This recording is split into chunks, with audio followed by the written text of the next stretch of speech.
9 दिनों के व्रत के तुरंत बाद न खाएं ये 5 चीजें, सेहत पर पड़ सकता है बुरा असर। नवरात्रों में कई लोग पूरे 9 दिनों तक फास्ट रखते हैं। इससे बॉडी बहुत अच्छी तरह डिटॉक्स हो जाती है। कुछ लोगों का फैट भी कम हो जाता है। यही नहीं, नवरात्रों के दिनों में ज्यादातर लोग लाइट फूड खाते हैं, जिससे ब्लड शुगर का स्तर कम होता है, हार्ट हेल्थ बेहतर रहता है, बीपी कंट्रोल में रहता है और कई अन्य तरह की बीमारियों से भी बचाव होता है। इस तरह देखा जाए तो 9 दिनों का व्रत रखना हमारे शरीर के लिए बहुत ही उपयोगी होता है। हालांकि 9 दिन खत्म होते ही जैसे लोगों का व्रत टूटता है, वे अपनी डाइट में सभी अनहेल्दी चीजों को शामिल कर बैठते हैं। असल में ज्यादातर लोगों को यह नहीं पता है कि उन्हें अपनी डाइट में कैसी चीजें शामिल करनी चाहिए और किस तरह के फूड आइटम से दूर रहना चाहिए। इस बारे में हमने डाइट एंड कंस्ट्रक्शन की डाइटिशियन और न्यूट्रिशनिस्ट डॉक्टर रेखा सिंह से बात की है। नवरात्रों में व्रत के दिनों में ज्यादातर लोग हल्का खाना खाते हैं, जिसमें साबूदाने की खिचड़ी, फल जैसी चीजें शामिल होती हैं। 9 दिनों तक यही सब चीजें खाने के कारण शरीर को इनकी धीरे धीरे आदत पड़ने लगती है। अगर व्रत टूटने के तुरंत बाद आप स्पाइसी फूड खाना शुरू कर देते हैं, तो इससे आपको सीने में जलन और पेट में दर्द की समस्या हो सकती है। स्पाइसी फूड की ही तरह नवरात्रों के 9 दिनों के व्रत के बाद फास्ट फूड भी नहीं खाना चाहिए। आपको बता दें कि ज्यादातर फास्ट फूड जंक फूड की तरह काम करते हैं। हाल ही में व्रत की वजह से आपकी बॉडी में मौजूद टॉक्सिन्स बाहर निकल गए हैं।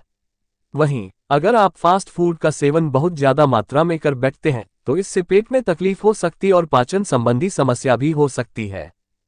फ्राइड फूड ऐसे फूड आइटम्स होते हैं जो बहुत ज्यादा तेल में तले जाते हैं। नवरात्रों के दिनों में व्रत रखते हुए ज्यादातर लोग तेल में बनी हुई चीजें खाना अवॉइड करते हैं।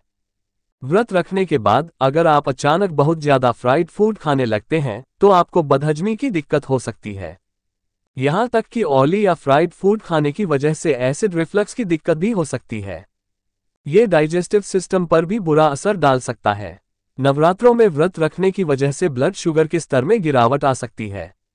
अगर किसी को पहले से ही बीपी की परेशानी है या फिर ब्लड शुगर का स्तर कमता बढ़ता रहता है, तो उन्हें व्रत के तुरंत बाद प्रोसेस्ड फूड नहीं खाना चाहिए।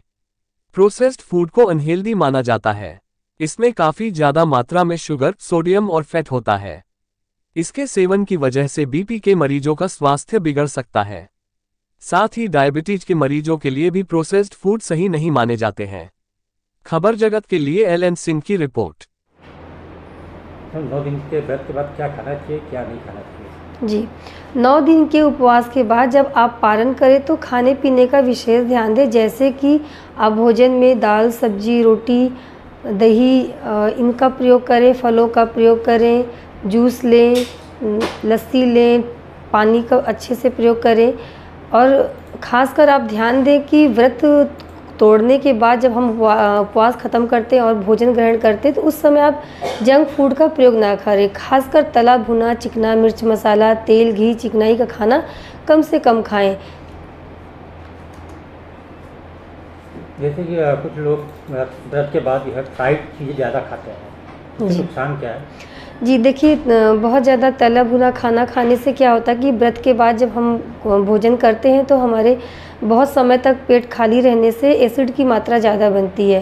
तो तला भुना खाने से कई बार गैस्ट्राइटिस हो जाता है, आंतों में स्वेलिंग आने लगती है और पेशेंट को उल्टी या दस्त आने लगते हैं। इसलिए जितना हो सके हल्के से हल्का खाना लें। ठीक है। जी, मैं doctor Rekha Singh, Narayan health care clinic, transport नगर।